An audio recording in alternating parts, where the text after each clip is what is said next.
L'Évangile selon Marc est le deuxième livre du Nouveau Testament et l'un des 4 évangiles canoniques. Il est généralement considéré comme le plus ancien des évangiles et sert de source principale pour les évangiles de Matthieu et de Luc. Voici quelques points clés à considérer pour une étude sur l'Évangile selon Marc. Auteur et date. Traditionnellement attribué à Marc, également connu sous le nom de Jean-Marc, un compagnon de l'apôtre Pierre. Rédigé probablement entre 66 et 70 après J.C., peut-être à Rome, écrit pour une communauté chrétienne faisant face à des persécutions, probablement composées de gentils et de juifs convertis.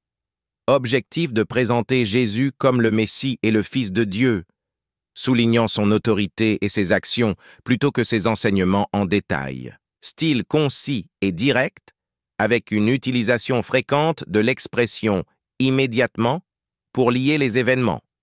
Met l'accent sur les miracles et les actions de Jésus, dépeignant son pouvoir sur les maladies, les démons et la nature. Présente une image de Jésus en tant que serviteur souffrant, culminant avec sa passion, sa mort sur la croix et sa résurrection. Thèmes principaux. L'identité de Jésus. Marc explore la nature divine de Jésus, son rôle de Messie et sa souffrance en tant que serviteur. La foi. L'importance de la foi en Jésus pour le salut et la guérison instantème et récurrente. Le royaume de Dieu. Jésus annonce et incarne l'avènement du royaume de Dieu, invitant à la conversion et à l'engagement. Le discipulat. Les défis et les coups de suivre Jésus sont illustrés à travers les réponses variées de ses disciples et d'autres personnages. Structure introduction 1.1 13. Présentation de Jésus, son baptême et sa tentation dans le désert. Ministère en Galilée 1, 14, 8, 30. Miracle, enseignement et la montée des oppositions. Chemin vers Jérusalem 8, 31, 10, 52.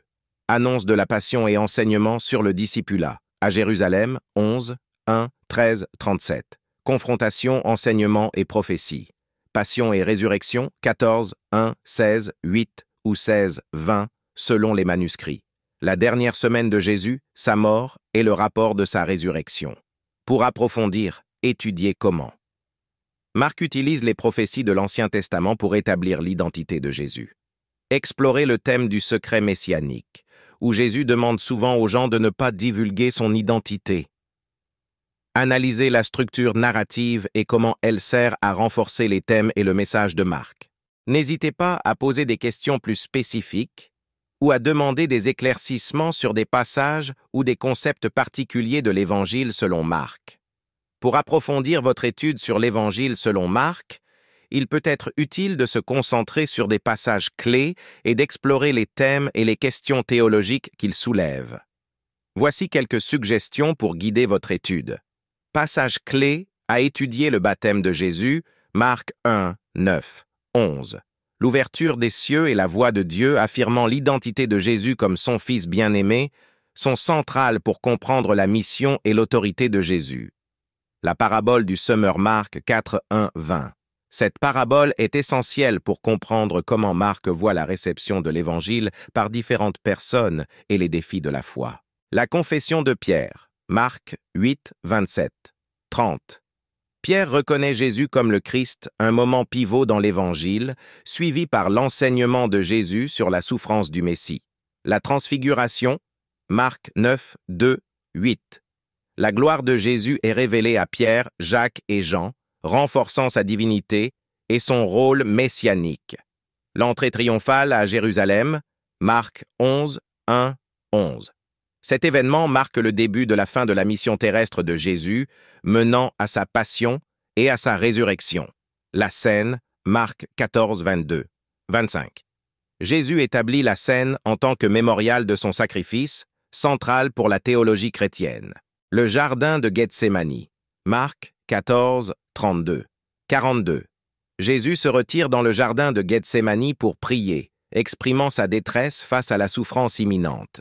Cette scène souligne son humanité et sa soumission à la volonté de Dieu.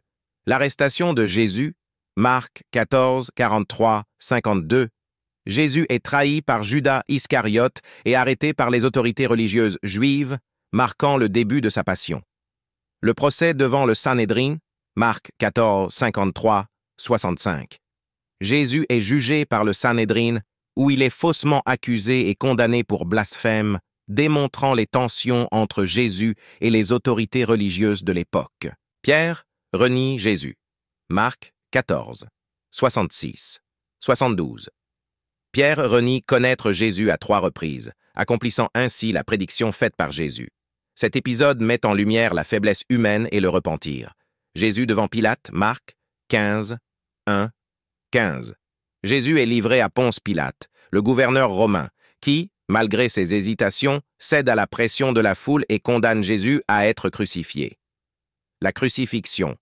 Marc 15, 16, 39.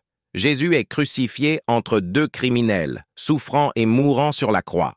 Cet événement est central à la foi chrétienne, symbolisant le sacrifice de Jésus pour le salut de l'humanité. La mise au tombeau. Marc 15, 40, 47.